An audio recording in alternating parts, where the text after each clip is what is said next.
भैया अब कहानी आई है वापस से घूम के हमारी जो बात कर रहे थे वर्क मेंबर पीडीएम की। वर्क मेंबर पीडीएम जो है हमारी मेंबर की इंफॉर्मेशन देता है, ठीक है।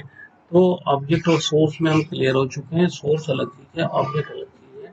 अगर मैं सोर्स एक बार सोर्स ऑब्जेक्ट को बनाने के लिए सोर्स का होना जरूरी है, और अगर सोर्स मैंडेटरी है, सोर्स चाहिए ही चाहिए तभी ऑब्जेक्ट बनेगा। और वो बनेगा कैसे, यहाँ पे 14 ऑप्शन है कंपाइलेशन का। तो सबसे पहले मैं सोर्स बनाऊंगा,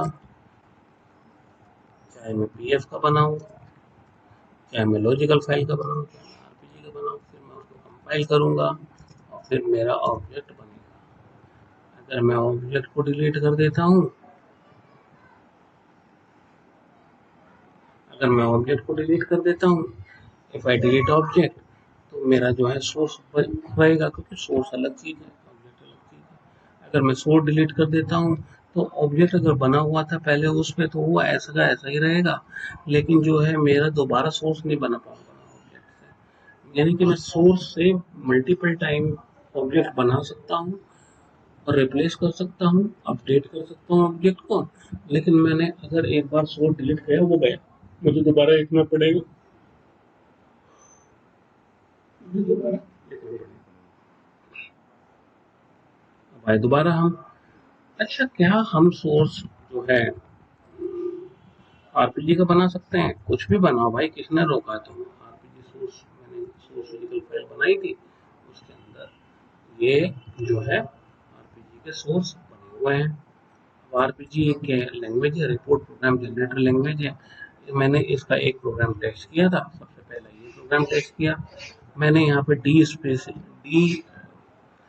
स्पेसिफिकेशन डाला। डी स्पेसिफिकेशन यूज होता है टू डिफाइन वेरिएबल्स। वेरिएबल को बताना पड़ेगा कि हमें किसकी वेरिएबल्स क्या है। फिर सी स्पेसिफिकेशन जो है कैलकुलेशन है, अब उस उनकी वेरिएबल पे कैलकुलेशन। तो मैंने एक वेरिएबल को डिफाइन करा, मैं देखता हूँ F4 करके, तो मैंने एक वेरिएबल 1 लिखा और उसका डिक्लेरेशन टाइप मैंने जोन में डाला एस, उसकी लेंथ डाली 10, और फिर उसका इंटरनल डेटा टाइप एस है। हम कैरेक्टर भी ले सकते हैं, यहाँ पे मैंने एस जोन ले लिया ताकि मुझे उसको न्यूमेरिक दिखाना है, ये डेसिमल जीरो दिखाना जरूरी है, इसके बगैर काम नहीं है। आई एन जेड मतलब इनिशियलाइज, शुरुआत में जब भी मैंने इसको डिफाइन करा, इसमें मैंने इसकी वैल्यू 10 डाल दी। इसी तरह दूसरा वाला है वैर टू, इसमें इसकी वैल्यू मैंने 2 डाल दी। दोनों न्यूमेरिक टाइप के वेरिएबल है जिनकी लेंथ है 10। इसी तरह से तीसरा है, तीसरे में मैंने कुछ वैल्यू डाली नहीं, मैं जिसके अंदर वैल्यू को लूंगा, ठीक है। तो भैया इस तरह से, और ये एक छोटा सा प्रोग्राम है। ये छोटा सा प्रोग्राम क्या कर रहा है, इस कैलकुलेशन स्पेसिफिकेशन में इवैल ऑपरेशन कर रहा है। मैं यहाँ पे आईपीसी सी लिखूंगा, F4 करूंगा, सारे कैलकुलेशन जो भी है, जोड़ घटा गुना भाग, पढ़ना लिखना डिलीट करना, सब कैलकुलेशन स्पेसिफिकेशन में होता है भाई। तो इसलिए मैंने वेर 1 वेर 2 के अंदर दो चीजें डाली।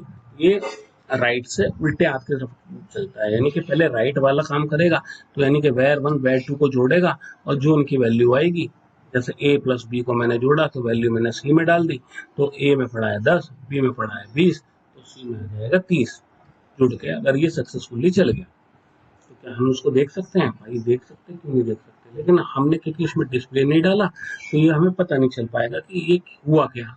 तो हम इसके लिए डिबग कर सकते हैं। डिबग क्या होता है भाई, हम इसको जो है debug is a process where we can check the data, check the flow of the program run time. जैसे ही मैंने strdbg rpg बंद करा और मैंने एंटर मारा, तो ये मुझे डिबग मोड में ले जाएगा। डिबग मोड में ले जाएगा यार, डिबग मोड में ले जाने के बाद देखते हैं, ये थोड़ा टाइम ले रहा है।